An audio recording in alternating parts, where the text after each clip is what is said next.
estou aqui com o Dr. Fernando Kovacs, que é neurologista e é vice-coordenador do Departamento Científico de Cefaleia da Academia Brasileira de Neurologia.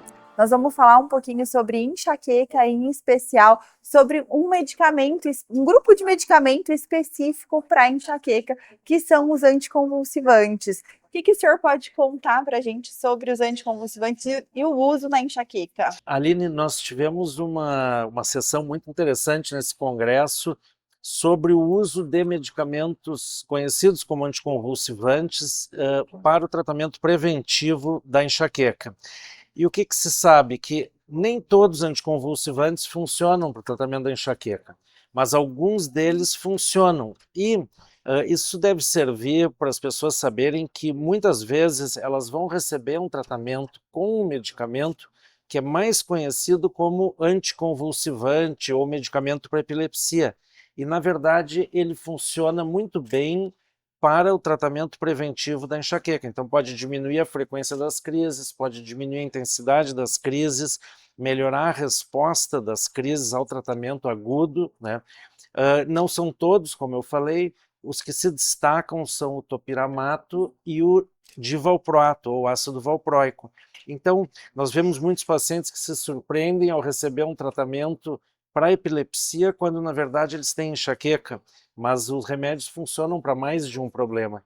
Inclusive, é interessante ver que o topiramato hoje, ele é muito mais utilizado na profilaxia, na prevenção da enxaqueca do que no tratamento da epilepsia.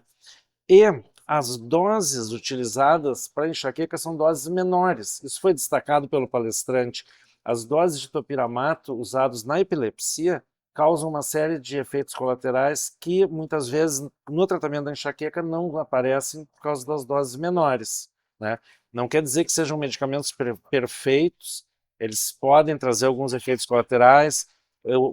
Ambos os medicamentos são problemáticos no caso de gestação, então todas as pacientes que têm enxaqueca que vão utilizar esse tipo de medicamento devem avisar o médico quando pensam em engravidar.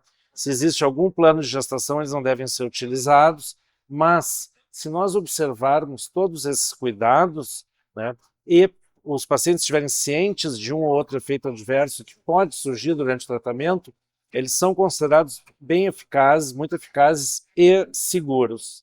Doutor, e uma preocupação comum das pacientes mulheres, e a interação com os anticoncepcionais? É interessante, é uma ótima pergunta, porque um deles não interage, que é o ácido valproico, ou divalproato, né?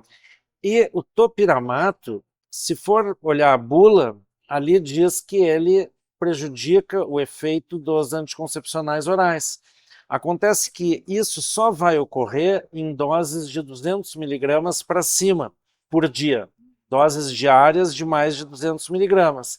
Enquanto que as doses usadas para a prevenção da enxaqueca, elas costumam ser de 50 miligramas por dia, 100 miligramas por dia, eventualmente chegando a 200, mas isso é mais raro. Então, normalmente, essa é uma preocupação que nós não precisamos ter nas doses que são utilizadas na prevenção da enxaqueca. São muito úteis e podemos usar com muita segurança esse tipo de medicamento. Nós podemos usar com segurança, sempre lembrando que existem alguns cuidados, né? Algumas doenças, como por exemplo, cálculos renais, a pessoa que tem mais de um episódio de cálculo renal, de pedra nos rins, ela tem um risco aumentado de ter esse tipo de problema com o topiramato. Isso é só um exemplo. Então, vale a regra, né, que qualquer doença que a pessoa tenha, qualquer outro problema de saúde, tem que ser falado para o médico e isso tem que ser levado em conta quando é prescrito o medicamento. Obrigada, doutor. Foi um prazer. Obrigado.